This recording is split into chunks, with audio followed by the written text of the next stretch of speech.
Sí, y es de esas figuras que ha trascendido su entorno filosófico. En otros casos hemos hablado de personas como Anaximandro. ¿Sabes quién es Anaximandro? Bueno, la mayor parte de la gente pondría esta cara. Para la gente que está escuchándome en la radio es... no está igual. Es que ¿Cara se de imagina. quién? ¿Qué carajo? Pero si decimos Pitágoras, la gente rápidamente lo ubica. Y Sí. eso es ya un punto. Sí, pero lo ubican por algo que realmente no sabemos si podemos conectar con el Pitágoras histórico, que es el teorema de Pitágoras. De hecho, ¿no? sí, también El hablaremos de famoso eso. teorema de Pitágoras y tal. Lo llamamos así, pero si realmente lo descubrió Pitágoras o no, es algo que no podemos afirmar con seguridad. De hecho, lo hablaremos, pero el teorema de Pitágoras de alguna forma aparece ya en tablillas babilónicas. Así que, y en Egipto también se conocía. Así que también es un tema muy fascinante, muy profundo y del que merece la pena hablar. Pues hablaremos de Pitágoras, de todo lo que rodea no solo Pitágoras, sino los pitagóricos, o sea, de esas personas que verdaderamente trascendió. O sea, no estamos hablando de un ser que llegó, hizo sus cosas y se murió, sino que montó una auténtica Sí. revolución. ¿Qué tipo, eh? Sí, se montó un pollo, un buen pollo, digamos. Sí, sí, sí, sí, sí. O sea, es un tío... Más o menos podemos saber que nace en torno al 569, ¿vale? En Samos, en polis de ahí. Samos, y muere en torno al 475 en Metaponto, antes de Cristo todo esto, obviamente. Pero poco más realmente podemos saber de Pitágoras, porque el problema que tenemos es que todas las fuentes son muy tardías y la mayoría lo que hacen es referir leyendas, cosas muy fantasiosas, ¿vale? Por ejemplo, se dice de Pitágoras que era descendiente de Zeus, que era hijo directo de Apolo, cosas así, ¿no? Entonces, realmente no podemos desentrañar muy bien qué es historia y qué es leyenda. O sea, ¿no te crees que es hijo de Zeus? No, no, la verdad Y sí. Jesucristo sí de Dios, pero Jesucristo sí, pero Pitágoras no. no. Ah, te pillé. Hombre, Primera. efectivamente. ¿Qué Pues, voy a decir? bueno, decíamos que es un personaje muy interesante dentro de la tradición filosófica, Ajá. que de luego ha tenido también un trasfondo y una repercusión a lo largo de toda la filosofía. Pero creo que, como siempre, conviene empezar a hablar un poquito de contexto, ¿no? Hablamos de un personaje que, lo decías, ¿no? Del siglo VI antes de Cristo, dentro de una región geográfica, la isla de Samos también es una isla muy interesante ahí en la costa, en lo que hoy es Turquía, ahí pegadito a la costa, en esas ciudades fundadas por los jonios que habían huido de esa invasión doria dentro de la península bueno, de la región que hoy conocemos como Grecia. Hubo una huida, se generaron colonias en la costa de lo que hoy es Turquía, en lo que llaman Jonia, y una de esas colonias, hasta Troya, todas esas que se fundaron, una de ellas es Samos, y ahí está muy cerca también de Mileto. Entonces, estamos en una región que no solamente está dentro en un contexto espaciotemporal muy peculiar, sino también en una influencia muy directa de algo que ya hemos comentado en otros capítulos. Ahí nace el pensamiento que llamamos filosófico, precisamente en Mileto, que es la primera escuela. Entonces, estamos hablando de ese contexto y ese enlace, ¿no? entre pensadores. O sea, ya hay algo que ha surgido ahí. Sí, por hacer un poco de memoria del anterior capítulo, ¿no? En el que estuvimos hablando justamente de todos esos primeros filósofos presocráticos, lo que tenemos es un momento histórico en el que por primera vez hay una serie de pensadores que intentan entender la realidad utilizando de alguna manera un pensamiento lógico, racional, partiendo de los sentidos y no apelando a todas esas tradiciones mitológicas, esos relatos fantasiosos con personajes, digamos, con dioses muy antropomórficos, etcétera, sino intentaba utilizar solamente la razón, ¿no? Entonces tenemos a Tales de Mileto, que convencionalmente lo llamamos el primer filósofo, Anaximandro y Anaxímenes, ahí todos en esa polis de Mileto. Y la gran pregunta que les preocupa es el arjé de las cosas, el origen, el principio de todas las cosas. Tales decía que era el agua, Anaximandro explicamos en el último capítulo que decía que era el apeiron, una especie de sustancia ilimitada, informe tal vez, ¿no? Y Anaxímenes el aire. Entonces Pitágoras, y sobre todo el movimiento pitagórico posterior, se inscribe un poco en esa línea de pensamiento de intentar decir cuál es el principio de todas las cosas y cuál es la naturaleza en el fondo de la realidad, ¿no? Y ahí aportan una visión muy, muy característica suya, que son probablemente los primeros en decir algo tan radical, que es que la realidad son números. Entonces, el arjé de las cosas son los números, ¿no? Entonces, siguen en la misma línea de pensamiento, pero son los primeros a los que se les ocurre plantear un arjé que no sea una sustancia sensible, sino una realidad muy abstracta como puede ser el número, ¿no?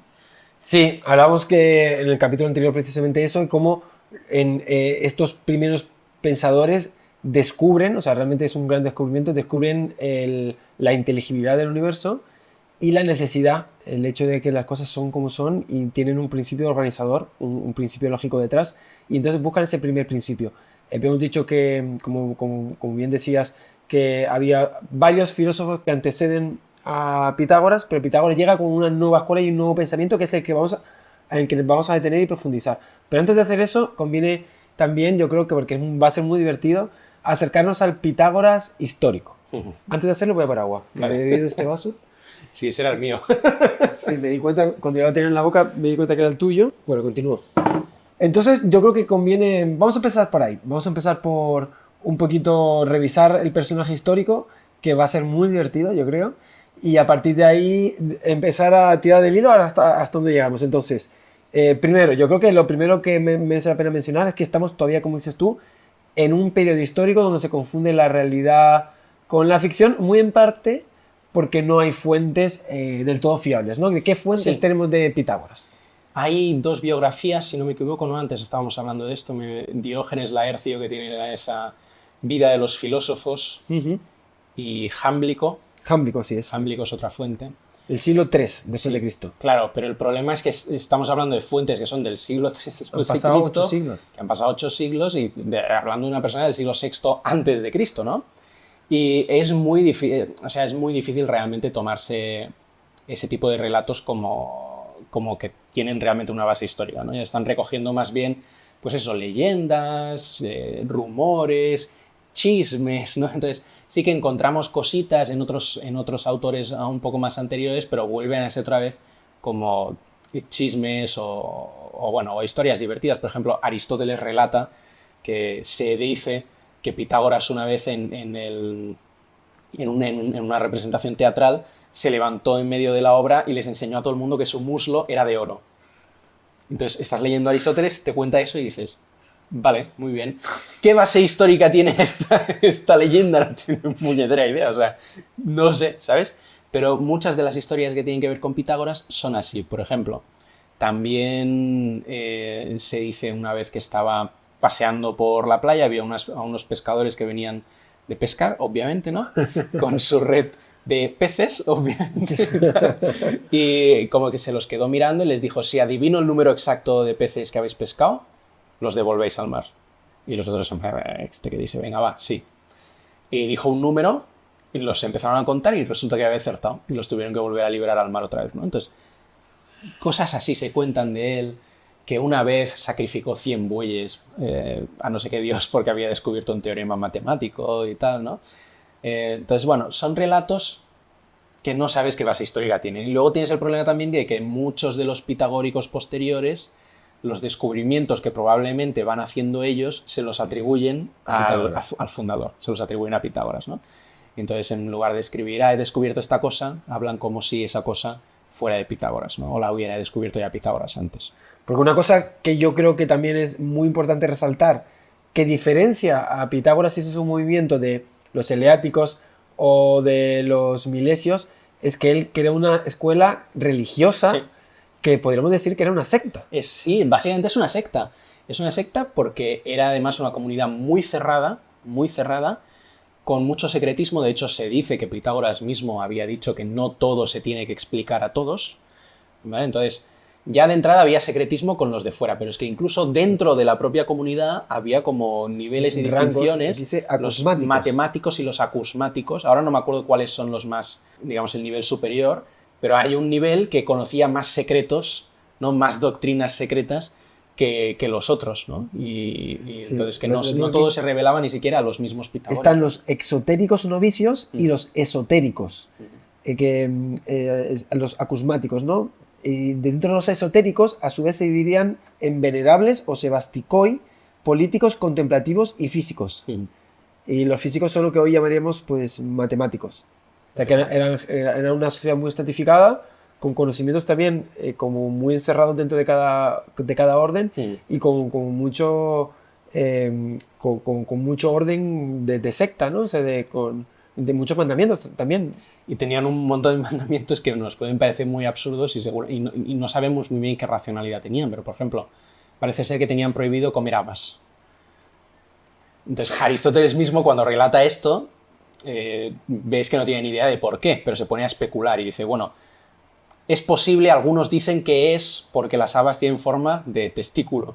Entonces, no sé, supongo que le parecía un poco masculino al señor Pitágoras comer habas y lo prohibió. Entonces, no se podía comer habas, ¿no? No se podía comer carne, me parece, tampoco. Pero eso estaba conectado con su idea de la reencarnación de las almas. Ajá. De hecho, otra anécdota que se relata sobre Pitágoras es que un día estaba paseando por la calle, vio a una persona pegar a su perro y fue y le dijo, para, porque en el aullido del perro he reconocido la voz de un amigo, ¿no? Entonces, como que su amigo se había reencarnado en ese perro, ¿no? Entonces, pero cosas como estas también tenían prohibido ir por la calle central, no sé, había muchas otras prohibiciones, no me acuerdo ahora exactamente. Yo en algún lado, que creo que aquí fue donde leí que realmente tenían una segunda lectura estos mandatos. Vale. Es decir, que está su lado literal Ah. y luego está su lado metafórico. Y Puede que ser. realmente lo que eran mandatos con un corte metafórico. Puede ser.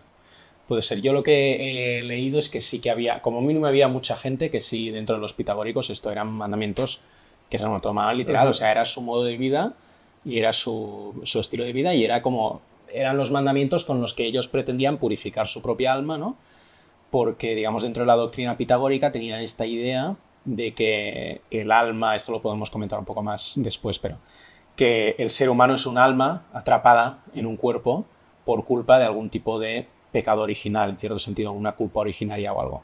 Entonces, que el estado de estar encarnado es un castigo y que, por tanto, el alma tiene que llevar a cabo una serie de purificaciones para después, digamos, tras la muerte, pues ascender a otro nivel de existencia y tal, ¿no? Y por medio de este tipo de prácticas rituales, pues conseguían esa purificación. Y también conseguían esa purificación por medio del estudio y de la ciencia y de la matemática, ¿no?